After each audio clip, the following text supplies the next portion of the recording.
নমস্কার। মহামতি অনন্তলালের আশীর্বাদে ভারত কথার গ্রন্থিমোচনের 1041তম পর্বের আলোচনায় আপনাদের সবাইকে স্বাগত জানাই। আমাকে একজন প্রশ্ন করেছেন।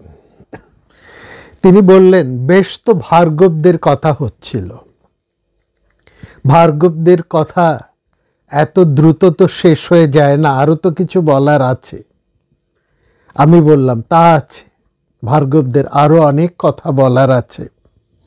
ভার্গব পরবর্তী আরও অনেক মানুষ আছেন, বা ভার্গবীয় বংশধারার আরও অনেকেই এই কুরু বংশের মধ্যে আছেন, যারা রাজা নন, রাজপুত্র নন, কিন্তু মন্ত্রীর মর্যাদা লাভ করেছেন। এমন ভার্গব বংশীয় মানুষেরও তাদের আছেন, তাদের কথাও সেখানে আছে। তো তিনি বললেন, তাদের কথা না বলে হঠাৎ আপনি এই গীতার মধ্যে ঢুকে গেলেন কেন? এই হারিত গীতা এর মধ্যে চলে এলেন কেন? আমি তাকে জানাতে চাই, আসলে মহাভারতের অর্থাৎ বিশেষ করে এই শান্তি পর্বের মূল ভাবনাটাই তিনি বোঝেননি। মহাভারতের এই শান্তি পর্ব, এর উদ্দেশ্য কি, এর ভাবনাটা কি, সেটা অনেকের কাছেই পরিস্ফুট হয় না। যেমন মহাভারত নিয়ে আলোচনা করতে গেলেই বেশিরভাগই সবাই শুনতে যান সেই উত্তেজনা, রোমহর্ষক ব্যাপার স্যাপারগুলো। সেখানে যে শান্তি পর্বের মতন এমন একটা গুরুত্বপূর্ণ, সবচাইতে গুরুত্বপূর্ণ এমন একটি অধ্যায় রয়েছে, এমন একটি পর্ব রয়েছে, অধ্যায় না বলে পর্ব বলি, সেই পর্বের মধ্যে বহু অধ্যায়, এবং যেটি সবচাইতে বৃহৎ বলা যায়, যা মহাভারতের প্রাণ স্বরূপ ধমনী, সেটাকে যদি না বুঝি মহাভারত বোঝা যায় না। আর এই মহাভারতের শান্তি পর্বের মূল জিনিসটাই বোঝা যায় না। দেখুন, প্রশ্নটা এরকম কীরকম এসেছে, ব্যাপারটা কেমন। মহাভারতের যুদ্ধ শেষ হয়ে গেছে, শান্তি পর্বের আরম্ভটা দেখুন। মহাভারতের যুদ্ধ শেষ হয়ে গিয়েছে, হ্যাঁ, সেখানে আমরা দেখছি যে সরসজ্জায় ভীষ্ম শয়ান হয়ে আছেন, এবং সেখানে ঠিক সেরকমই একটা জায়গায় আমরা দেখছি একদিন ভীষ্ম উপস্থিত হয়েছেন শ্রীকৃষ্ণের বাসভবনে, এবং সেখানে দেখছেন শ্রীকৃষ্ণ যেন কেমন আনমনা হয়ে আছেন। নোবাচ ভগবান কিঞ্চিত ধ্যানমেবাস্য পদ্যতম, যেন একটু ধ্যানমগ্ন হয়ে আছেন, আনমনা হয়ে আছে। কিসের যেন তিনি চিন্তা করে যাচ্ছেন। যুধিষ্ঠির জিজ্ঞেস করেই ফেললেন যে কি কি ভাবছো তুমি, কি চিন্তা করছো? এই পৃথিবীতে কি কেউ কোনো কষ্টে আছে? কোথাও কি কোনো বিপর্যয়, বিরাট কিছু ঘটে যাচ্ছে, বা কেউ কি অসুখে আছে? তুমি কি এত চিন্তা করছো? কিমিদং পরমাশ্চর্যং ধ্যায়স্যামিত বিক্রম। হে বিক্রম, তুমি এত গভীরভাবে কি চিন্তা করছো? কেমন যেন নিঃশ্বাস বন্ধ করে বাক্য মন সব বুদ্ধিতে সন্নিবিষ্ট করে নিবাত নিষ্কম্প প্রদীপের মতন তুমি জ্বলছ। যথা দীপ নিবাতস্থ নিরিঙ্গ জ্বলতে পুরা। একেবারে এই কথাটি মহাভারতে আছে শান্তি পর্বের শুরুতে, এবং সেটাই বলছেন যুধিষ্ঠির।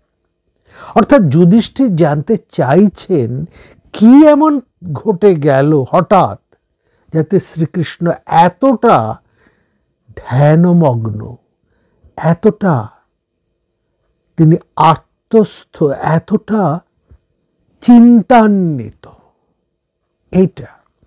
এবং সেখানে আমরা দেখছি যে শ্রীকৃষ্ণ ধীরে ধীরে বলছেন, সরসজ্জায় শয়ান ভীষ্ম, তিনি আমাদের কথা ভাবছেন, আমার কথা ভাবছেন, আমারই কথা ভাবছেন, আমারই কথা ভাবছেন। তাই আমি মনে মনে তার কাছেই চলে গিয়েছি। মাং ধিয়াতি পুরুষ ব্যাঘ্রস্ততো মে তদ্গত মনঃ।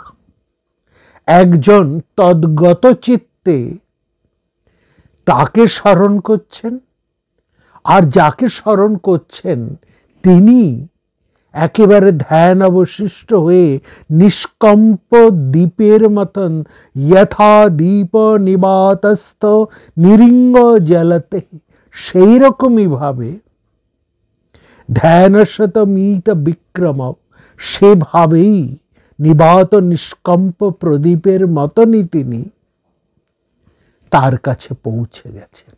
এই জায়গাটা পরস্পরের একটা ধ্যান অবস্থায় যেন শারীরিকভাবে দূরে, অর্থাৎ কিন্তু মানসিকভাবে কত কাছে পৌঁছে গেছেন। এবং সেখানে শ্রীকৃষ্ণকে আমরা দেখছি পর পর তিনি বিশ্বের সমস্ত গুণের কথাগুলো একের পর একে বলে যাচ্ছেন, এবং সেখানে সবশেষে তিনি বলছেন, যুধিষ্ঠিরকে উদ্দেশ্য করেই বলছেন। ভালো করে এই জায়গাগুলো আপনারা একটু লক্ষ্য করবেন। এটা শান্তি পর্বের একেবারে প্রারম্ভে আছে, যা আমরা গভীর বিস্তৃতভাবে আলোচনা করেছি। হয়তো আপনারা এত দীর্ঘ, এত গভীর আলোচনা হয়তো প্রথম দিকের অনেক কিছুই ভুলে গিয়েছেন। ভুলে যাওয়াটা স্বাভাবিক, এটা যে সবসময় আমাদেরও মনে থাকে তা নয়। তবু বলছি এই জায়গাটা, সেই জন্যই আবর্তন করতে হয়। দেখবেন আমরাও একই জিনিসকে বারবার বলি, একই ঘটনা বারবার ফিরে আসে, এর প্রয়োজন আছে। আবর্তনের, পুনরাবর্তনের প্রয়োজন আছে। প্রদক্ষিণ, দেব মন্দিরে গিয়ে দেবতাকে যেমন প্রদক্ষিণ, এরকম মহাভারতকেও প্রদক্ষিণ করতে হয়, রিভাইজ দিতে হয়, রিভিশন এটা করতে হয়।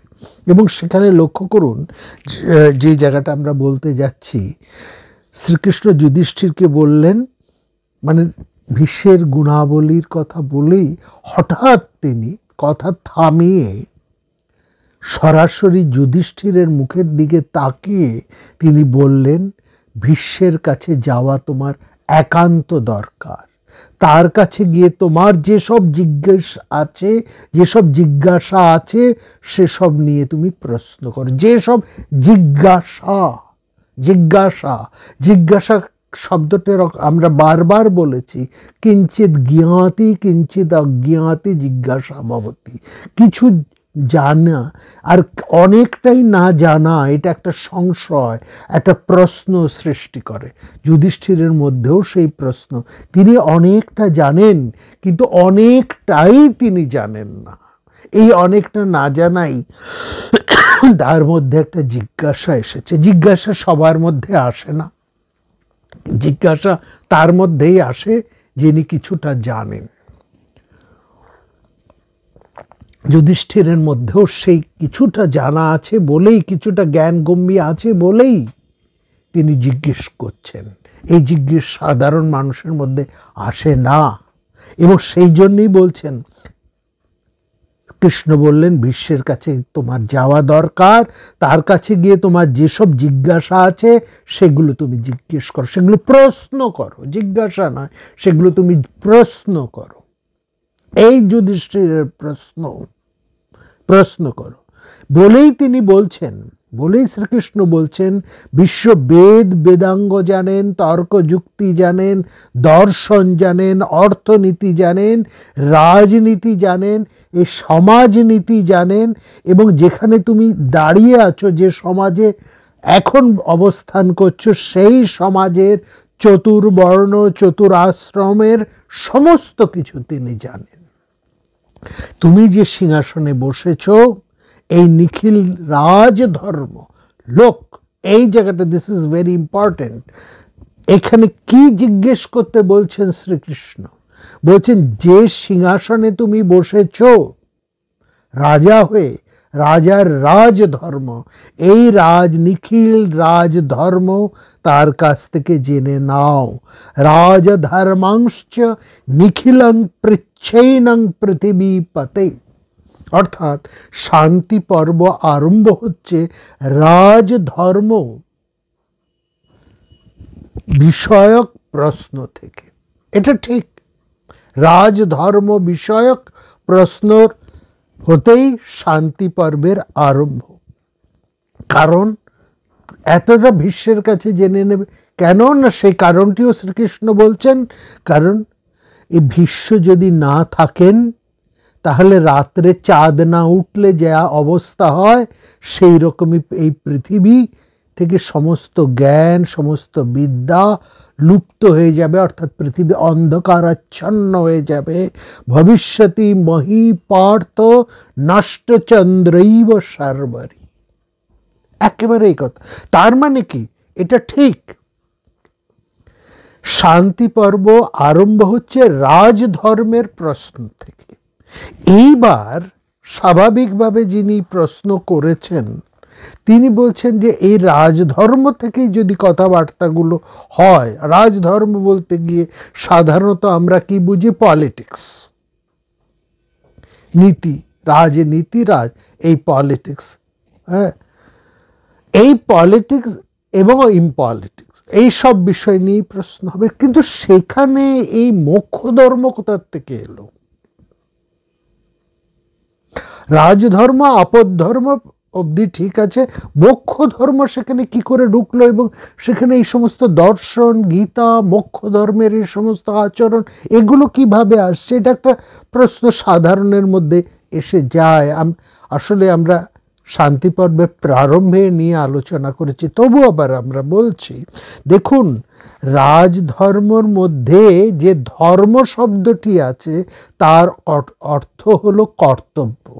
রাজধর্মের ধর্ম শব্দের রাজধর্ম, এই রাজধর্মের মধ্যে ধর্ম শব্দের মূল অর্থটি হচ্ছে কর্তব্য।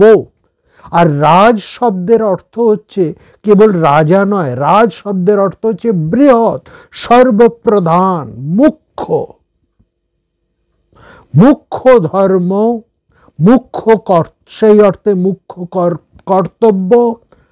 মুখ্য কর্তব্য যেমন প্রধান কর্তব্য, অবশ্য পালনীয় কর্তব্য, এবং রাজ শব্দের যে গুরুত্বটি রয়েছে সব কিছুই এই কর্তব্যের সাথে বিশেষিত হয়ে আছে। রাজ কর্তব্য, রাজার কর্তব্য তো বটেই, সেই সঙ্গে সঙ্গে যাবতীয় কর্তব্যের শ্রেষ্ঠত্ব, গুরুত্ব, ব্যাপ্ত, গভীরতা সবই কিন্তু এই রাজ শব্দের সাথে তা যুক্ত। অতএব রাজধর্ম বলতে গেলে আমরা প্রথমে বলবো কর্তব্য। প্রথমে যেটা আসছে দ্যাট ইজ কর্তব্য, ডিউটি। এবং এটা শুধুমাত্র রাজার ডিউটি এইটুকু বললে ভুল হবে, তাকে সংকুচিত করা হবে। অর্থাৎ যাবতীয় কর্তব্য, সর্বপ্রকার প্রধান কর্তব্য সমূহ, মুখ্য কর্তব্য সমূহ এবং সর্বপ্রকার কর্তব্য, all duties are included in rajdharma. রাজধর্মের অর্থ এত বিশদ, এত ব্যাপ্ত যে যাবতীয় জাগতিক ধর্ম সমস্তই রাজধর্মের অন্তর্গত, এবং সমস্ত ধর্ম, উপধর্ম এই রাজধর্মের অন্তর্গত। অর্থাৎ সমস্ত ধর্মের শীর্ষে রাজা যেমন সমস্ত রাষ্ট্রবাসীর শীর্ষে অবস্থান করেন, সেরকম রাজাও একজন সেই রাষ্ট্রের অধিবাসী, তাই না? রাজা তো বাইরের কেউ নয়, অন্য কোনো দেশের নন, অন্য কোনো রাজ্যের নন, তিনিও সেই রাষ্ট্রেরই একজন নাগরিক। সেই রাজা হবার শর্ত, প্রথম শর্ত হচ্ছে তাকে সেই রাজ্যেরই একজন অধিবাসী হতে হবে। তিনি যদি বাইরে থেকে আগত হন তাহলে সেই রাজ্যের, সেই রাষ্ট্রের নাগরিকত্ব তাকে নিতে হবে। অন্য কিছু থাকলে তাকে ত্যাগ করতে হবে। যে রাষ্ট্রের তিনি প্রধান হতে চলেছেন সেই রাষ্ট্রের নাগরিকত্ব তাকে নিতে হবে। অর্থাৎ রাজা সেই রাষ্ট্রেরই আর 5 জন নাগরিকের মতনই একজন নাগরিক, এটা এক। কিন্তু সবার মতন সাধারণ নাগরিক হয়েও তিনি একজন শীর্ষস্থানীয় নাগরিক, তিনি হচ্ছে নাম্বার 1 নাগরিক, নাম্বার 1 প্রথম নাগরিক তিনি। যেমন আমাদের রাষ্ট্রপতিকে বলা হয় ভারতবর্ষের প্রথম নাগরিক, ঠিক সেরকম রাজ্যপাল এই রাজ্যের প্রথম নাগরিক, ঠিক সেরকম রাজা হচ্ছেন সেই রাজ্যের শীর্ষস্থানীয় ব্যক্তিত্ব বা ব্যক্তি। এবং রাজধর্ম সমস্ত ধর্মের শীর্ষস্থানীয় বলে যাবতীয় যে বর্ণ ধর্ম, আশ্রম ধর্ম, ধর্মের পালন, অর্থাৎ এমনকি রাষ্ট্রবাসীর রোগ শোক ভয় এমনকি মৃত্যু পর্যন্ত সবই এই রাজধর্মের অন্তর্গত। সেই জন্যেই রাজধর্মের প্রধান পালক রাজা একাধারে যেমন তিনি শাসক তেমনি তিনি পালকও বটে। অর্থাৎ তিনি পিতার মতন সন্তানকে শাসনও করবেন এবং অন্যদিকে তিনি রাষ্ট্রবাসীর প্রধান বা শেষ আশ্রয়ও বটে। এবং সেখানে বলা হচ্ছে রাজমূলা ইতিমতির মম নাস্তত্রে সংশয়। এবং সমস্ত সর্বস্ব জীবলোকস্য রাজধর্ম পলায়নম বলা হয়। এই উদাহরণ দিয়ে সেই শান্তি পর্বের মধ্যেই আছে, সেখানে উদাহরণ দিয়ে এটাই বলা হয়েছে যে একটা বনের পথ দিয়ে এই বন্য জন্তুদের যে ক্ষুদ্র পদচিহ্ন যা পড়ে তার ওপর যদি একটা হাতির পা এসে পড়ে তাহলে ক্ষুদ্র পদচিহ্ন যেমন লুপ্ত হয়, তেমনি জাগতিক সমস্ত ধর্ম রাজধর্মের মধ্যে লীন হয়ে যায়। এবং ধর্মং রাজধর্মেষু সর্বান সর্বাবস্থং সম্প্রলীনান্নিবোধ সর্বাবস্থং সম্প্রলীনান্নিবোধ। সমস্ত চিহ্নই রাজধর্মের মধ্যে লুপ্ত। অর্থাৎ সংসারের যাবতীয় যত কিছু ধর্ম বর্তমান সমস্ত ধর্মই কিন্তু রাজধর্মের অন্তর্গত। অতএব যখন শান্তি পর্বের মধ্যে রাজধর্ম বিষয় নিয়ে আলোচনা হবে, এটা মনে রাখবেন, যে সময় শান্তি পর্ব বা মহাভারত বা আমাদের বেদ, তারও আগে বেদাঙ্গ সব রচিত হয়েছে, তখন পৃথিবীর আর কোথাও কোনো সভ্যতা বর্তমান ছিল না। এই এতটা আগে এই সব, সুতরাং তারা জানতেন রাজার দায়িত্ব কি, কর্তব্য কি, এবং তার ফলে সেখানে কেবলমাত্র রাজনীতির চর্চা ওই রাজার এবং রাজার এই সমস্ত আনুষঙ্গিক গল্পগুলো কাছা সেখানে থাকবে না। সেখানে সমস্ত ধর্ম থাকবে, সমস্ত বর্ণ ধর্ম সেখানে থাকবে। অর্থাৎ একজন মানুষের কি করা উচিত কি করা উচিত নয়, এই মানুষ বলতে রাষ্ট্রবাসী যেমন আছেন, রাজা আছেন, শাসক শ্রেণীর লোকেরা আছেন, অন্যান্য মানুষেরা আছে, প্রত্যেকেই ইনক্লুডেড আছেন, এমনকি সন্ন্যাসীরাও আছেন। এবং সবটাকেই ইনক্লুড করা হবে। এই সবটাকেই যদি ইনক্লুসিভলি না ধরা হয় তাহলে কিন্তু একজন রাজার পক্ষে, একজন রাজা যদি এই সব দিকটা না জানেন না বোঝেন, তাহলে তার পক্ষে সুষ্ঠুভাবে প্রজাপালন, রাষ্ট্রপালন, রাষ্ট্রের শ্রীবৃদ্ধি সাধন সম্ভব নয়। এবং সেটা যে নয়, সেটা যে হচ্ছে না, সেটা আমরা এই বর্তমান সময়ে আমাদের যে সমস্ত বড় বড় রাষ্ট্রনায়কেরা আছে তাদের চাল চলন, তাদের ব্যবহার আচরণ থেকেই তা খুব স্পষ্ট। কারণ তারা একটা নির্দিষ্ট, একটা অত্যন্ত নির্দিষ্ট গণ্ডিবদ্ধ ধারণার বশবর্তী হয়েই তারা রাজ্য পালন, রাষ্ট্র পালন, দেশ শাসন ইত্যাদি করেন। একেবারে তাদের ন্যারো, আমরা এটা বলতে বাধ্য হব, তাদের চিন্তা ভাবনা দৃষ্টি অত্যন্ত ন্যারো, একটা নির্দিষ্ট গণ্ডির মধ্যে আবদ্ধ। কিন্তু রাজধর্ম এটা হতে পারে না। রাজধর্মের মধ্যে সবটাই থাকবে। প্রত্যেক মানুষ, সবাই যারা আছে, প্রত্যেকটা ব্যাপারকে আমাকে জানতে হবে। এখানে আমি এক রৈখিকভাবে সবাইকে এক নিয়মের মধ্যে আবদ্ধ করতে পারি না। মানুষ নানা রকমের তার চিন্তা ভাবনা, নানা দিক দিকে এসে চলে। মানুষ আছে, জগৎ সংসার আছে, প্রাণীকুল আছে, উদ্ভিদকুল আছে, সেখানে প্রকৃতি পরিবেশ, কত বিষয় সেখানে রয়েছে, তাই না? এবং বহু বৈচিত্র্য, মানুষে কত তফাৎ। এ তো শুধু গোষ্ঠীগত তফাৎ তা তো নয়, একই গোষ্ঠীর মধ্যেও কত তফাৎ। কারণ একই পরিবারে 3 জন মানুষ, 5 জন মানুষ থাকলেই 5 জন বা 3 জন আলাদা আলাদা রকমের হন। 2 জনের মধ্যেই 2 জন তো সমরকম হয় না, 2টি ভাই তো একরকম হয় না। একই পিতামাতার সন্তান, তারা তো একরকম হন না। ভাই বোন আলাদা আলাদা হয়, ভাইরা আলাদা আলাদা হতে পারে, বোনদের আলাদা আলাদা মানসিকতা হয়, তাদের আচরণ সেই অনুসারে হয়। এটা বুঝতে হবে। এবং সবাইকে আমি কমন কোডের মধ্যে নিয়ে আসবো। একটা মানে মানুষ তো যন্ত্র নয় রে বাবা। মানসিকতাকে তো একটা যন্ত্রের মোড়কের মধ্যে বেঁধে একটা ফর্মুলার মধ্যে দিয়ে তো আমি চালিত করতে পারি না।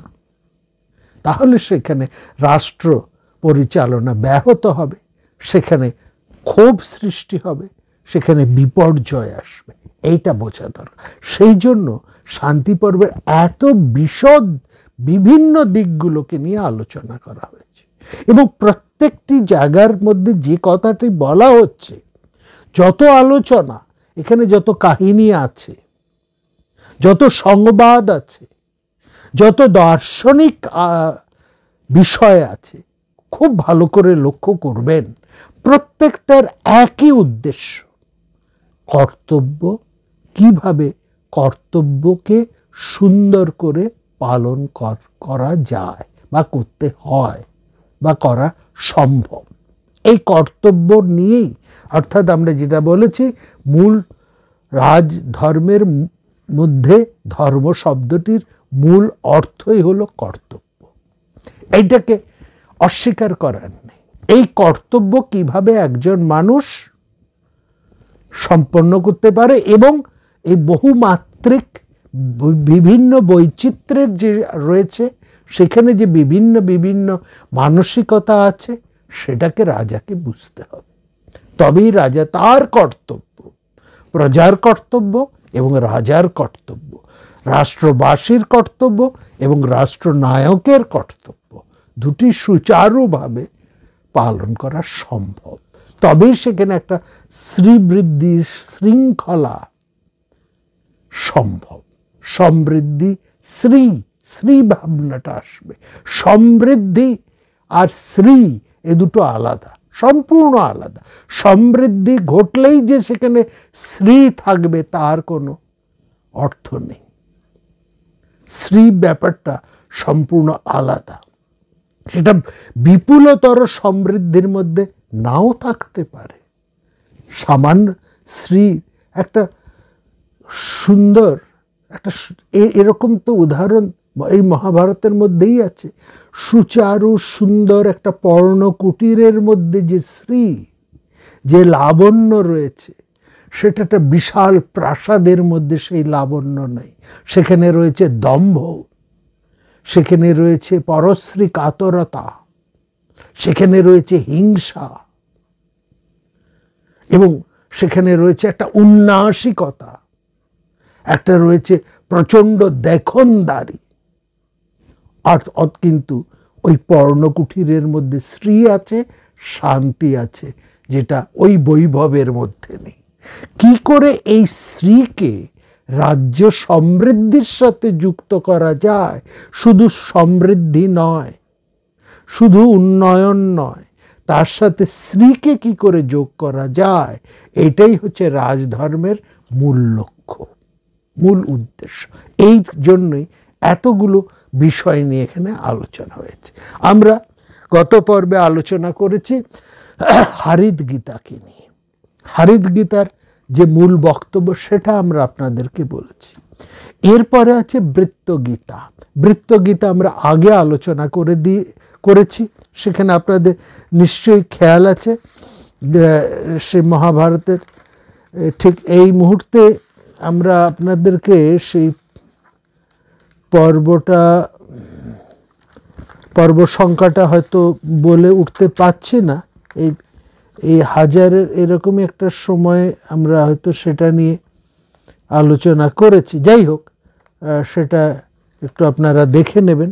সেখানে আমরা কিভাবে এই সে পর্বের মধ্যে বৃত্তকে নিয়ে এবং বৃত্তকে নিয়ে আমরা বিস্তৃত আলোচনা করেছি এবং বৃত্ত গীতাকে নিয়েও আমরা সেখানে আলোচনা করেছি। অতএব তার মধ্যে আমরা যাব না, আমরা সেখানে চলে আসব এবার যেটি, সেটা হচ্ছে পরাশর গীতা। এই পরাশর গীতা কে পরাশর? এই পরাশর হচ্ছেন আমাদের যে ব্যাসদেব মহাভারত রচয়িতা, তার পিতা হচ্ছেন পরাশর। ঋগ্বেদের পরাশরের বহু সূক্ত আমরা পাই। তিনি, তার প্রধান পরিচয় কৃষ্ণ দ্বৈপায়ন বেদব্যাসের তিনি পিতা এবং একজন মন্ত্রদ্রষ্টা ঋষি। মহর্ষি পরাশর তিনি হচ্ছেন বশিষ্ঠের পৌত্র, নাতি। বশিষ্ঠের জ্যেষ্ঠ পুত্রের নাম যেমন মহাভারতে আছে শক্তি। কলমসপাদ নাম এক রাক্ষস সেই শক্তিকে বধ করেন। শক্তির পত্নী অদৃশ্যন্তী এ সময় গর্ভবতী ছিলেন। বশিষ্ঠ সে সময় বিশ্বামিত্রের কৌশলে 100 পুত্রকে হারিয়ে প্রায় শোকগ্রস্ত অবস্থা, প্রায় উন্মাদ হয়ে গিয়েছেন। তার 100টা পুত্রকেই বিশ্বামিত্র হত্যা করেছিলেন। বংশ রক্ষার কোনো উপায় না, আর বশিষ্ঠ খুঁজে পাচ্ছেন, আর পুত্র শোকে তিনি একেবারে উন্মাদ। এইরকম ভাবেই 12 বছর তিনি ঘুরে ঘুরে বেড়াচ্ছেন উন্মাদের মতন, এই আশ্রম ওই আশ্রম, বিভিন্ন জায়গায়। একদিন এরকম ঘুরতে ঘুরতে বশিষ্ঠ যখন নিজের আশ্রমের কাছাকাছি এসে পৌঁছলেন, সেই সময় তাকে দেখে তার পুত্রবধূ অদৃশ্যন্তী দেবী তাকে অনুসরণ করতে আরম্ভ করেন। মহর্ষি বশিষ্ঠ শুনলেন যে পেছন থেকে একটি কণ্ঠ উদাত্ত স্বরে বেদ পাঠ করছে। মহর্ষি পেছন ফিরে কে এই বেদ পাঠ করছে এটা জানতে গিয়ে তিনি দেখলেন যে একজন নারী তার পেছন পেছন আসছেন। জিজ্ঞেস করলেন, কে তুমি? অদৃশ্যন্তী তার নিজের পরিচয় দিয়ে বললেন যে আমার গর্ভে আমার স্বামী প্রয়াত শক্তির যে পুত্রটি রয়েছে সে তার পিতার মতনই সাঙ্গবেদ পাঠ করেছেন, তারই কণ্ঠ আপনি শুনেছেন। পুত্রের বয়স এখন প্রায় 12 বছর। এই কথা শুনে বশিষ্ঠ উৎসাহ ফিরে পেলেন, কারণ তিনি দেখলেন যে তার বংশ নষ্ট হয়নি, তার বংশ রক্ষার একটা উপায় আছে। এই শক্তির এই পুত্রটি হচ্ছে পরাশর। শক্তির এই পুত্র বংশ রক্ষা করে বশিষ্ঠকে আশ্বস্ত করেছিলেন বলেই তার নাম হচ্ছে পরাশর। পরাশু স্থাপিতস্তেন বশিষ্ঠ স যতো মুনি গর্ভস্তেন ততো লোকে পরাশর ইতি স্মৃতঃ। এই যে কাহিনীটা এখানে একটু বুঝতে হবে। এখানে বলা হয় গর্ভে, অদৃশন্তীর গর্ভে অর্থাৎ জননীর গর্ভে পরাশর 12 বছর রয়েছেন এবং সেখানে গর্ভে বসেই তিনি ওই সাঙ্গবেদ ইত্যাদি পাঠ করে চলেছেন। এই জায়গাটা একটু বোঝার। এটা হচ্ছে গর্ভ বলতে জননী ছত্র ছাড়া, জননী তাকে যেন আড়াল করে রেখেছেন। কারণ বিশ্বামিত্র বশিষ্ঠের সমস্ত সন্তানদেরকে মেরে ফেলেছে। শক্তি এবং তারপরে যে শক্তির যা জ্যেষ্ঠ পুত্র তাকে বধ করে ফেলেছে কলমশপাদ নামে একজন রাক্ষস। এই অবস্থায় যে সময় কলমশপাদ বশিষ্ঠের জ্যেষ্ঠ পুত্রকে বধ করে, সেই সময় তার স্ত্রী অর্থাৎ অদৃশন্তী গর্ভবতী ছিলেন। ফলে সেই সন্তানটিকে তিনি সর্বতোভাবে রক্ষা করে চলেছেন। একদিকে রাক্ষস, অন্যদিকে বিশ্বামিত্র। ফলে এই বলা হচ্ছে জননী এমনভাবে তার সন্তানটিকে লুকিয়ে রেখেছেন যেন গর্ভে ধারণ করে রেখেছেন। গর্ভে থাকলে সে সন্তানটিকে যেমন অন্য লোকে কি জানতেই পারে না, সেটি ছেলে না মেয়ে না কে কি গর্ভে ধারণ করলে যেমন বাইরের লোক সন্তানটিকে দেখতে পায় না, জানতে পায় না পরিচয়, সেরকমভাবেই অদৃশ্যন্তী রক্ষা করে যাচ্ছেন। এবং পুত্রও সেই পিতার তেজ, পিতামহের তেজ গুণাবলী নিয়ে জন্ম করেছেন বলেই ছোটবেলা থেকেই তার এই জ্ঞানের প্রতি তার তীব্র তৃষ্ণা এবং এই মেধা, এই সব নিয়ে তিনি জন্মেছেন এবং জন্ম থেকেই তিনি এই সমস্ত বেদ পাঠ করে চলেন। এটা খুব স্বাভাবিক ব্যাপার। বশিষ্ঠ, তার পুত্র এবং তার পৌত্র, অতএব এই মেধা তো বহমান হবে। এই জায়গাটা বুঝতে হবে। এখানে বশিষ্ঠ নিয়ে আসেন এবং তিনি আশ্রমে নিয়ে আসেন এবং তার পৌত্রের জাতকর্ম, সংস্কার কর্ম ইত্যাদি করেন। পরাশর নিজের এই বশিষ্ঠকে নিজের পিতা বলে মনে করতেন এবং বশিষ্ঠ বলতেন, ওরে আমি তোর পিতা নই রে, আমি তোর ঠাকুরদা। কিন্তু ওই ছোট ছেলে বশিষ্ঠকে বাবা বলে ডাকতেন, অদৃশ্যন্তকে মা বলে জানতেন। যাই হোক, যখন সে বড় হয় তখন সে জানতে পারে যে তার পিতা হচ্ছেন শক্তি, তিনি হচ্ছেন এই বশিষ্ঠ তার পিতা নন, তিনি তার পিতামহ এবং এই শক্তিকে রাক্ষস বধ করেছে। ফলত তিনি কি করলেন, তিনি স্থির করলেন সমস্ত রাক্ষস, সংসারে যত রাক্ষস আছে এদেরকে তিনি হত্যা করবেন। এই রাক্ষস শব্দের অর্থ বলতে গিয়ে আবার শিংওয়ালা দাঁতওয়ালা মানুষ ভেবে বুঝবেন না, কিন্তু ভেবে বলুন। রাক্ষস শব্দের অর্থ হচ্ছে যারা দুর্বিনীত, যারা নিয়ম শৃঙ্খলা মানেন না, যারা উৎপাত করেন, যারা সমাজে বহু বিঘ্ন সৃষ্টি করেন, যারা সজ্জন সুভদ্র মানুষদের উপর অত্যাচার করেন, নিরীহের উপরে যারা অত্যাচার করেন, এই সমস্ত চরিত্রের মানুষদেরকেই রাক্ষস বলা হচ্ছে। এরা অতি ভোজী, অতি লোভী, অতি দুর্বিনীত। এই অতিমাত্রাতিক গুণের জন্যই তারা রাক্ষস। এবং বলা হয়েছে তুমি রক্ষা করো। রাক্ষসদেরকে বলা হচ্ছে তোমরা রক্ষা করো। রাক্ষসদেরকে এই জন্য বলা হয়েছে তোমরা রক্ষা করো, নষ্ট করো না, হত্যা করো না। এই অর্থ থেকেই তাদেরকে রাক্ষস কথাটা বলা হচ্ছে।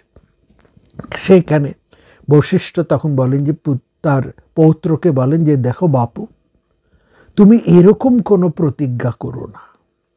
এইরকম করে তুমি সংসারের সমস্ত রাক্ষস বধের জন্য যদি তুমি উঠে পড়ো, এরকম একটা যদি তুমি প্রতিজ্ঞা নাও, এরকম একটা যজ্ঞ করো, হ্যাঁ, রাক্ষস সত্র এরকম একটা যদি যজ্ঞ করো, তাহলে অনেক এই যে একটা ধ্বংসাত্মক কাজের মধ্যে একটা হিংসা তৈরি হবে।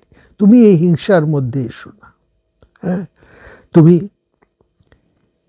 ক্রোধ থেকে তোমার নিজের ক্রোধকে সংবরণ করো। এই ক্রোধ তোমাকেও কিন্তু দহন করবে। এই জায়গাটা দেখুন, বশিষ্ঠ গুণটাকে দেখুন। তিনি কত বড় ঋষি, তিনি যে বিশ্বামিত্র তার সমস্ত পুত্রদেরকে শেষ করে দিয়েছেন, তিনি বিশ্বামিত্রের প্রতি এরকম কোনো হন, মানে তার অসুহা নেই, খবর তিনি উন্মাদ হয়ে গেছেন পুত্র শোকে। কিন্তু যেই মুহূর্তে তিনি এটা দেখলেন যে তার বংশ রক্ষার একটি ক্ষীণ হলো একটি ধারা বর্তমান, এই পরাশরকে যখন তিনি লাভ করলেন, তখন তার সমস্ত ক্রোধ, সমস্ত দহন, সমস্ত যন্ত্রণা শান্ত হয়ে গেল। তিনি আবার আগের অবস্থায় ফিরে এলেন এবং তিনি কি বলছেন? তিনি বলছেন যে তুমি সামগ্রিক ক্ষতি, সংসারের ক্ষতি সাধন করতে যেও না, ওটা তোমার ক্ষতি করবে। কারণ তুমি যদি ধ্বংসাত্মক কাজে নিয়োজিত হও, তাহলে মনে রাখবে এই ক্ষোভ, এই ক্রোধ, এটা তোমাকে ক্ষতি করবে। পরাশর জ্ঞানী ছিলেন, তিনি পিতামহের কথায় তিনি সংবরণ করলেন, কিন্তু তিনি ক্রোধ সংবরণ করলেন বটে, কিন্তু রাক্ষস সত্র নামে একটি যজ্ঞ আরম্ভ করলেন। রাক্ষস সত্র, সত্র অর্থে যজ্ঞ, যজ্ঞ অর্থে এক মহান কর্ম।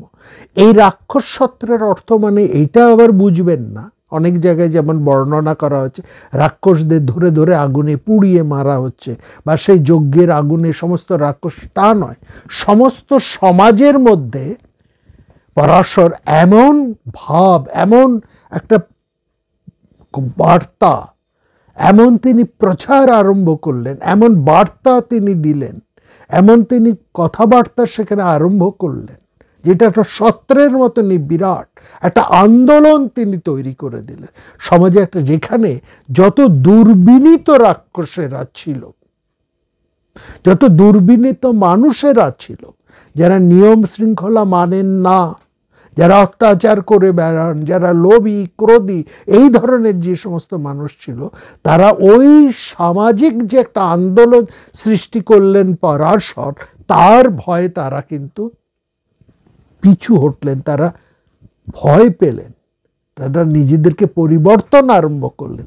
এইটা বুঝবেন, এটাই হচ্ছে বশিষ্ঠের রাক্ষস সত্রের মূল তাৎপর্য।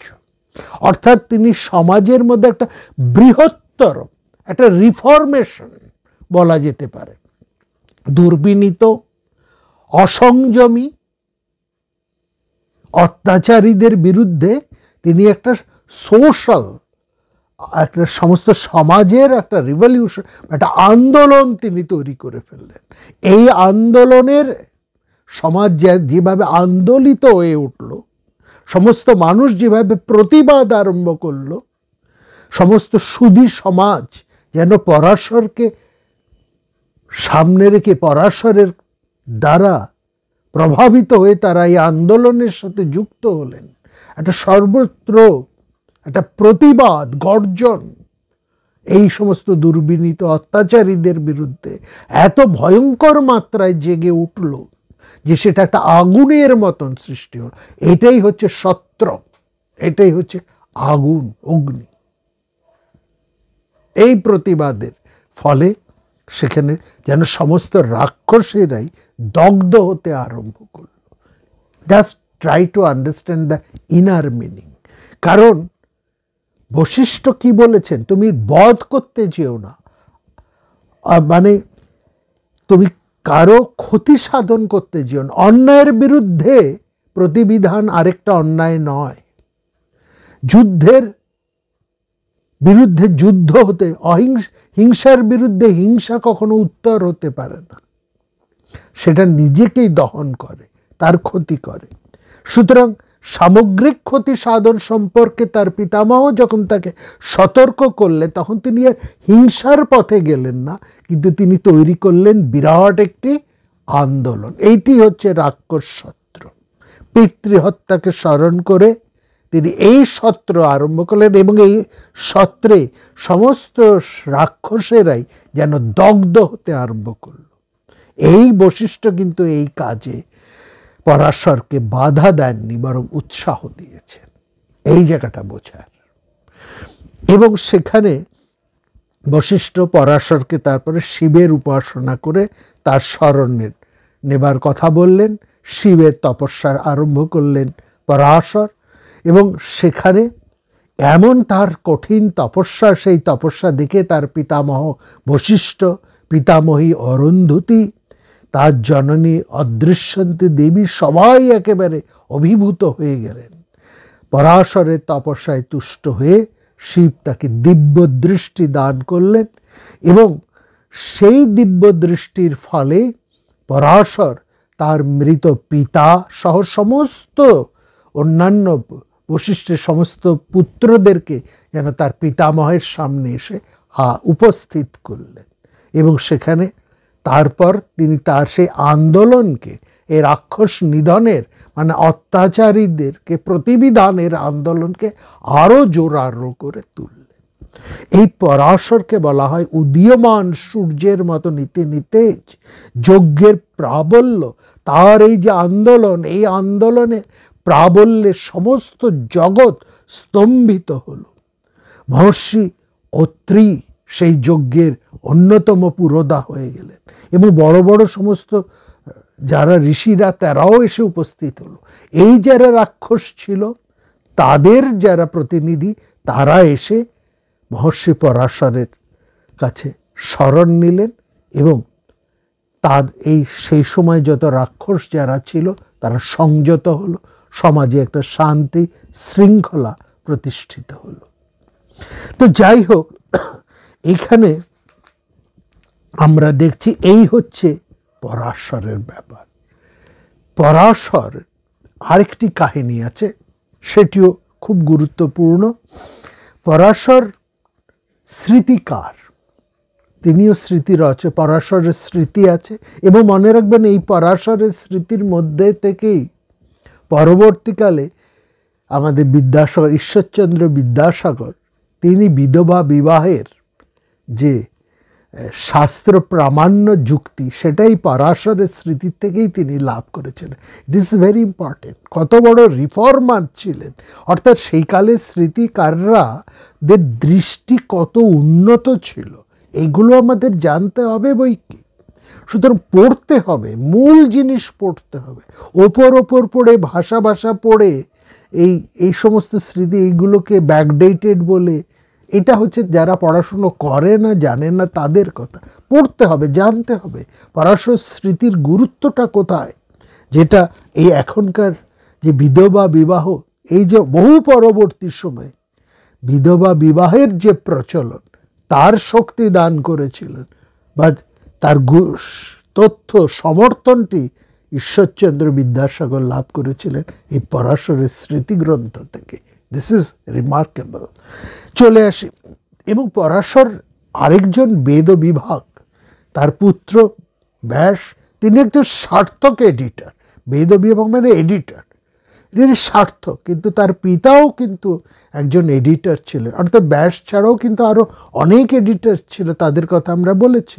বহু বেদ বিভাগ কর্তা ব্যাস, আরও অনেকজন, 17 জন ব্যাস, 27 জন ব্যাসের কথা আমরা পাই।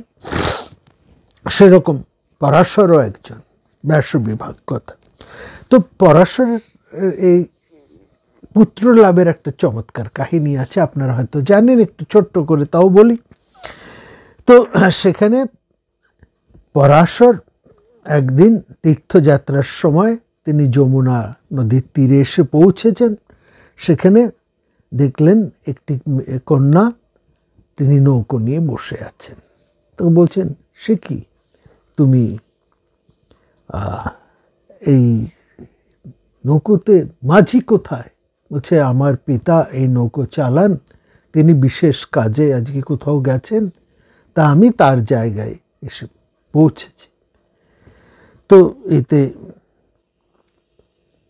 পরাশর সত্যবতীর এই পরিচয় পেয়ে, মানে একটা মেয়ে, সে এতটা এগিয়ে এসে একটা এরকম একটা মানে নদী পারাপারের কাজ করছে, এতটা অ্যাডভান্স, হ্যাঁ, তার এরকম একটা পরিচয়, এরকম এতটা সাহস, এটা জেনে পরাশর খুব মুগ্ধ হন, এবং তিনি অনুগ্রহ করে যমুনার যে আকার সেটাকে যেন তিনি হ্রাস করে দিলেন।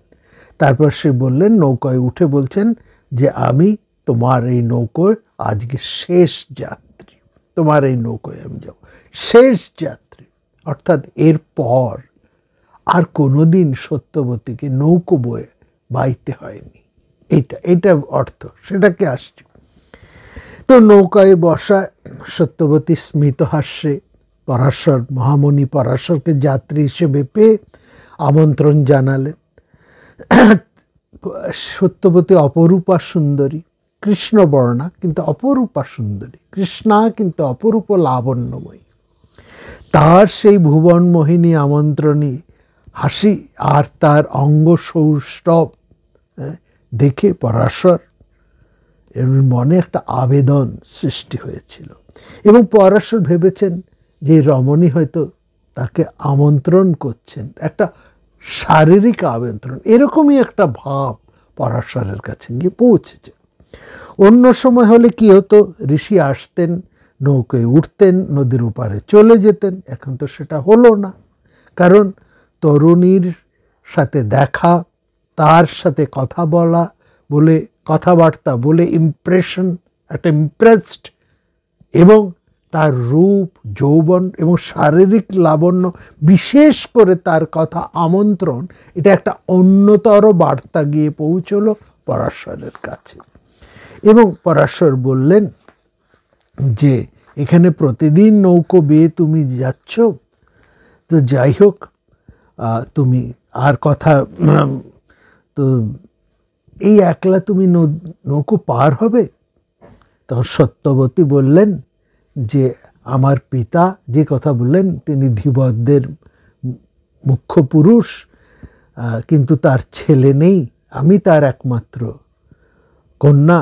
তবে মেয়ে বলে আমি নৌকো নিয়ে ওপারে যেতে পারবো না, এমনটা ভাববেন না। হ্যাঁ, হাজার মানুষ এলেও আমি তাদের এই নৌকায় উঠিয়ে পার করে দিতে পারবো। এই যে সপ্রতিভ আচরণ, এটাতে পরাশর খুব ইমপ্রেসড হলেন, যেটা আগেই বলেছি। তিনি বলে, বেশ, তাহলে নৌকো ছাড়ো, আর আমি হলাম তোমার আজকে শেষ যাত্রী। অহং শেষ ভবিষ্যামি নিয়তাম চিরেণ বৈ। শেষ যাত্রী, কেন শেষ যাত্রী? আসবো সে কথা। সত্যবতী নৌকো ছেড়ে দিলেন, নীল জলে নৌকা আরম্ভ করতে লাগলো, এবং তখন একটা সন্ধে হয়ে এসছে প্রায়। সেই সন্ধ্যার, অর্থাৎ সেই সন্ধ্যার আস্তরাগ যেন একটা মায়া সৃষ্টি করে। সেই মায়া, সেই সন্ধ্যার অস্তরাগের শেষ লালিমাটুকু যেন সত্যবতীর কপলের মধ্যে তার একটা আভা বিস্তার করল। এবং সত্যবতী, হাজার হোক তিনি নারী, নারীর যে একটা তৃতীয় নয়ন থাকে, সেটা দেখে সত্যবতী বুঝতে পারলেন যে মহর্ষি পরাশরের দৃষ্টির মধ্যে একটা তৃষ্ণা রয়েছে, সতৃষ্ণ দৃষ্টিতে পরাশর তার দিকে তাকিয়ে আছেন। হ্যাঁ, এই দৃষ্টিপাতের অর্থ মেয়ে মাত্রই, রমণী মাত্রই বোঝে। সত্যবতীও বুঝলেন, এবং তাকে যেন একটুখানি অন্যদিকে ঘোরাবার জন্য, মনটাকে একটু অন্যদিকে ঘোরাবার জন্য বললেন, মহর্ষি, আমি ধীবর রাজকন্যা, তার কাছেই আমি মানুষ হয়েছি, সবাই আমাকে মৎস্যগন্ধা বলে জানে, আমার বাবা মাকে আমি তাও জানি না, তার সেই জন্য অনেক দুঃখ আমার আছে। আপনি জানেন আমার পূর্বকথা, আপনি জানেন, আপনি তো মহর্ষি, আপনি তো অনেক, এই সংসারের অনেক কিছুই তো আপনি জানেন, কোনো কিছুই তো আপনার অজানা নয়, আপনি কি জানেন? তো সত্যবতীর কথায় পরাশর একটুখানি যেন ধ্যানমগ্ন হলেন, এবং ভনমগ্ন হয়ে বললেন যে, বুঝতে পারলেন এই কন্যা ধীবর কন্যা নয়, আসলে সত্যবতী চেদিরাজ উপরিচর বসুর কন্যা ছিলেন। এইখানেও আর একটা ঘটনা আছে, এই ঘটনার মধ্যে আর একটা ঘটনা। চেদিরাজ উপরিচর বসু, যার কথা আমরা আগে অনেকবার বলেছি, তিনি একদিন মৃগয়ায় গিয়ে গভীর অরণ্যে প্রবেশ করলেন। তার মন হঠাৎ তার প্রিয়তমা মহিষী গিরিকার কথা ভেবে কামার্ত হয়ে উঠল।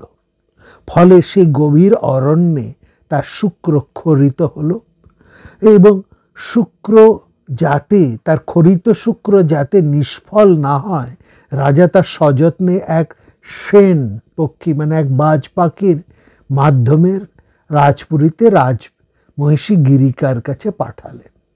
কিন্তু পথে যেতে যেতে পাখির ঠোঁট হতে সেই পত্র যমুনা মানে সেই পাতায় মোড়া শুক্র সেটা যমুনার জলে পড়ে যায়। সে সময় অদ্রিকা নামে এক শাপগ্রস্ত অপ্সরা সেই জলে মাছ মৎস্য রূপে বাস করত। উপরিচর বসুর শুক্র সে পান করে এবং অদ্রিকা সেই মৎস্য গর্ভবতী হয়। জেলেরা সেই মাছকে জালে তুললে তার পেট হতে একটা পুত্র এবং একটি কন্যা তারা লাভ করে। সেই পুত্রকন্যা এই ঘটনা দেখে জেলেরা খুব আশ্চর্য হয়ে যায়। সেই পুত্র এবং কন্যাটিকে তারা রাজার কাছে নিয়ে যান। রাজা সেই পুত্রটিকে সযত্নে পালন করেন, গ্রহণ করেন রাজা উপরিচর বসু। আর এই কন্যাটি হচ্ছে এই সত্যবতী, যিনি ধীবর কুলে দাসরাজে গৃহে প্রতিপালিত হতে লাগলেন। এইখানে যে গল্প আছে এর মধ্যে আবার একটু অন্তর তাৎপর্য বুঝতে হবে। অর্থাৎ চেদিরাজ উপরিচর বসুর তিনি মৃগয়ায় গিয়েছেন এবং মৃগয়ায় গিয়ে যেটা খুব সহজভাবে বোঝার, তিনি অপ্সরা অদ্রিকাকে দেখে মোহিত হন এবং তার সাথে সঙ্গম হয় এবং অপ্সরাদের যা ধর্ম, সন্তান জন্ম দিয়েই তারা চলে যান। এই সন্তান দুটি ওই জলের ধারে পড়ে থাকে। জেলেরা তাকে নিয়ে আসে এবং রাজা ছেলেটিকে গ্রহণ করেন এবং কন্যাটি ওই ধীবরকুলে দাস রাজকন্যা গৃহে পালিত হন। এই হচ্ছে ব্যাপার। তার আগে আর যে সমস্ত কাহিনীগুলো আছে সেগুলো থেকে খোসা ছাড়ালে এই নিহিতার্থটা বেরিয়ে আসে। অর্থাৎ সত্যবতী কোনো ধীবর কন্যা নন, তিনি ধীবর গৃহে প্রতিপালিতা। এটা সত্যবতী নিজেও জানতেন, কিন্তু তার আদত পিতাকে, আসলে তার পিতাকে সেটা তিনি জানতেন না। সেটা তিনি এবার জানতে পারলেন যে তিনি রাজকন্যা, কোনো ধীবর কন্যা নন। এবং এই হচ্ছে তার আসল পরিচয়, তিনি উপরিচর বসুর কন্যা। সেই সময় পরাশর এই কাহিনীটি তিনি জানতেন। পরাশর সেটি সত্যবতীকে জানালেন এবং তারপরে বলালেন, আমি তোমার কাছে একটি পুত্র সন্তান কামনা করি, এবং তার জন্যে আমি তোমার সাথে সঙ্গত হতে চাই। সঙ্গমং মম কল্যাণী কুরুষ্যত্ব ভাসত। এবার এই জলের মধ্যে একটা ওপেন স্পেয়ারে কিভাবে মিলিত হবেন? কিন্তু মহর্ষির ব্যবহারের মধ্যে কিন্তু কোনো কামমত্ততা ছিল না। মহর্ষি প্রার্থনা করেছেন, তার প্রার্থনা করেছেন এবং একটা ঈপ্সিত কামনা জানিয়েছেন। সেকালের সমাজে এটা ছিল এরকম রীতি অনুসারে, এবং সেই যে কামনা সেটা তিনি নিবেদন করছেন। একটা যৌক্তিকতাও সেখানে দেখিয়েছেন যে তিনি একটি বংশরক্ষক পুত্র চান, যা চেয়ে বংশকরম সুতম, এই বংশকর সুতোর জন্য মহর্ষিরা প্রার্থনা করেছেন। অর্থাৎ কামচরিতার্থতা এখানে কিন্তু উদ্দেশ্য নয়, এখানে উদ্দেশ্য সেকালের সমাজের নিরিখে একটি সন্তান কামনা। সত্যবতী যতটা সুন্দরী তিনি ততটাই বুদ্ধিমতী। তিনি এই সযৌক্তিকভাবেই এই ইচ্ছা, মহর্ষির ঈর্ষাকে তিনি গ্রহণ করলেন। করে তিনি বললেন, একটা সলজ্জ প্রতিক্রিয়ায় তিনি বললেন যে কিভাবে এই নদীর মধ্যে ওপেন স্পেসে আমাদের সঙ্গম হবে। যমুনার পরপারে তাকিয়ে দেখুন কত মুনি ঋষিরা রয়েছেন, তারাও আপনার দিকে চেয়ে আছেন। আপনি হয়তো আপনারই অপেক্ষায় তারা রয়েছে। সুতরাং কিভাবে আমাদের এই ঈপ্সিত মিলন হতে পারে? পরাশর বুঝলেন যে সত্যবতী তাকে প্রত্যাখ্যান করেননি, এবং প্রত্যাখ্যান করেননি বলেই এখানে লক্ষ্য করবেন যে আমরা একটা পর্বে বলেছিলাম যে কোনো রমণী, তিনি যে কোনো রমণী হতে পারেন এবং কোনো স্ত্রীও হতে পারেন, তিনি যদি একবার না বলেন মনুর বিধান, হ্যাঁ, তাহলে পুরুষ সেখানে এগোতে পারে না, এটা মানতেই হবে, স্বামী হলেও না। কিন্তু এখানে পরাশরের যে আবেদন, যে নিবেদন, সেটাকে প্রত্যাখ্যান করেননি সত্যবতী। এবং সত্যবতী প্রত্যাখ্যান করেননি, এবং করেননি বলেই যে পরাশর ঝাঁপিয়ে পড়বেন তা নয়, কারণ সত্যবতীর একটা রমণীর যে লজ্জা, তার যে একটা আব্রু, সেটা রক্ষা করাও তো পুরুষের ধর্ম। সুতরাং মান, সম্ভ্রম এবং স্ত্রীজা লোকের যে লজ্জা, সম্মান, তা রাখার জন্য মুনি তার যোগ প্রভাবে চারদিকে এক ঘন কুয়াশার আবরণ তৈরি করলেন, এবং সেখানে একটা দীর্ঘ ছায়াময় পল্লবের মধ্যে তাদের মিলন হলো। এবং সেইখানে মিলিত হবার পর এবার সত্যবতী বললেন, এই যে আমার মিলন হলো, এবার আমি পিতার গৃহে গিয়ে আমি কি বলবো? হ্যাঁ, আমার তো এবার পিতাকে, আমার যে কুমারিত্ব নষ্ট হয়ে গেল, আমি পিতার গৃহে গিয়ে কি বলবো? প্রাক বৈবাহিক আমার যে কুমারিত্ব হানি হলো, সেখানে তার মনে যে একটা ভয়, এটাকে বুঝে পরাশর বললেন, তোমার ভয় পাবার কিছু নেই, হ্যাঁ, তুমি আবার পূর্বের মতনই কুমারিত্ব লাভ করবে। এই এক, এবং দুই, তোমার শরীরের মধ্যে সত্যবতী এবার আরেকটি প্রার্থনা বললেন, সেটাও আমি তোমাকে বললাম, এছাড়া তোমার আর কোনো প্রার্থনা আছে? তোমার কুমারিত্ব নষ্ট হবে না। অর্থাৎ কুমারিত্বটা মনে রাখবেন শরীরের নয়, কুমারিত্বটা হচ্ছে মনের। কুমারিত্ব হানি হয় মনের, কুমারিত্ব শরীরের, মেয়েদের শরীরের কোনো কুমারিত্ব কখনোই নষ্ট হয় না। এটা মহাভারত বারবার বলেছেন, এখানেও সেটা এলেন। তখন বললেন যে আর তোমার কি চাও? এবং বললেন যে দেখো, তোমাকে, সত্যবতী তখন বললেন, আমার শরীরে এই ধীবর পল্লীতে বসবাস করার ফলে আমার শরীরের মধ্যে একটা মাছের গন্ধ, আষ্টে গন্ধ সবসময় রয়েছে, ধীবরদের মধ্যে যেটা থাকে সেটা যাতে আমার দূর হয়ে যায়। বললেন, পরাশর খুব খুশি হলেন যে মেয়েদের, দেখুন, একজন মেয়েরা সাধারণভাবে যা চায়, হ্যাঁ, শারীরিক লাবণ্য, এটাই সত্যবতী চেয়েছে। সত্যবতী এত বড় ঋষির কাছে আমরা অন্য কিছু বিরাট কিছু প্রার্থনা করেননি, একটি প্রার্থনা করেছেন তার সম্ভ্রম, তার মান যাতে রক্ষা পায়, তার লজ্জাটুকু যাতে রক্ষা পায়, এবং তার কুমারিত্ব যাতে রক্ষা পায়, এটা সাধারণ। এবং দেওয়ার পরেই যে আরেকটি যখন তাকে বর প্রার্থনা করতে বললেন, সঙ্গে সঙ্গে তিনি বললেন যে আমার শরীরে যে আষ্টে গন্ধ, এটা যাতে দূর হয়ে যায়, এইটুকু একটু আপনি রক্ষা করুন। তো সেইটা বললেন, তথাস্তু। তিনি মৎস্যগন্ধা থেকে যোজন গন্ধা হয়ে উঠলেন, এবং যে পুত্রটি জন্মালো তিনি হচ্ছেন বিরাট এক পুত্র, বিরাট এক অভ্যুদয় ব্যাস। ব্যাসদেবের জন্ম হলো দ্বীপের মধ্যে, কৃষ্ণ দ্বৈপায়ন বেদব্যাস। সেই ব্যাসের কথা আমরা আগামী আমাদের যে পুণ্যশ্লোকী ভাগবতী কথার অনুদ্যান আছে, সেখানে আমরা এই ব্যাসের কথা আবার একটু বলবো, সেটা আপনারা শুনবেন 29 তারিখে, আগামী 29 তারিখে আমরা সেখানে একটু বলবো সেই ব্যাসের কথা, কিভাবে সেই ব্যাসকে সমস্ত সংসার মানুষ তাকে প্রণাম জানিয়েছেন। বিশাল ব্যাস বুদ্ধি, তাকে বলা হচ্ছে একটা প্রদীপ্ত শিখার মতন, তাকে তুলনা করা হয়েছে শিবের সাথে, তোকে তুলনা করা হয়েছে বিষ্ণুর সাথে, বিষ্ণুর অবতার, শিবের অবতার হচ্ছেন এই ব্যাস। বিরাট পুরুষ, জ্ঞানময় প্রদীপ তিনি। এই মহাভারতের হচ্ছে যেন এই জ্ঞানময় যে প্রদীপ, এই প্রদীপের তেলই হচ্ছে তার সৃষ্ট এই মহাভারত। এমনভাবেই তাকে প্রণাম, তাছাড়া আরও কতভাবেই না তাকে প্রণাম জানিয়েছেন, সেসব কথার মধ্যে আসবে। একটি কথা শুধু এই পর্ব শেষ করার প্রারম্ভে একটু আপনাদেরকে জানিয়ে রাখি, সেটা হচ্ছে কৃষ্ণ দ্বৈপায়ন ব্যাস যখন পরাশর ঔরসে সত্যবতীর গর্ভে জন্মগ্রহণ করলেন, ঠিক সেই সময় আরেকটি অভ্যুদয় ঘটেছে। তিনি জন্মগ্রহণ করেছেন যমুনায়, আর গঙ্গার আরেকটি ধারায় সেখানে আরেক অভ্যুদয় ঘটেছে। সেখানে মহামতি ভীষ্ম, তিনিও ঠিক সেই সময় জন্মাচ্ছেন শান্তনুর ঔরসে গঙ্গার গর্ভে। এক লক্ষ্য করুন, ভীষ্ম, পিতামহ ভীষ্ম, তিনি পিতার সূত্রে, এবং ব্যাস, কৃষ্ণদ্বৈপায়ন বেদব্যাস, তিনি জননীর সূত্রে। এরা দুজন পারস্পরিক ভাই। একজন যমুনার কূলে জামুনেয়, আরেকজন গঙ্গার কূলে গাঙ্গেয়।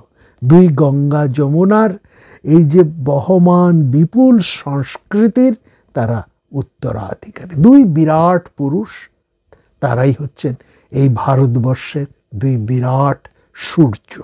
তারা ধরে রেখেছেন, তাদেরকে নিয়েই এই ভারতবর্ষ, তাদেরকে নিয়েই এই ভারত কথা। অর্থাৎ এরপরে আমরা শুনবো সেই পরাশর গীতার কথা, এর পরের পর্বেই আমরা আসব। তার আগে আমরা একটু পরাশরের পরিচয় আপনাদের কাছে তুলে রাখলাম। সবাই খুব ভালো থাকবেন, দেখা হবে আগামী পর্বে।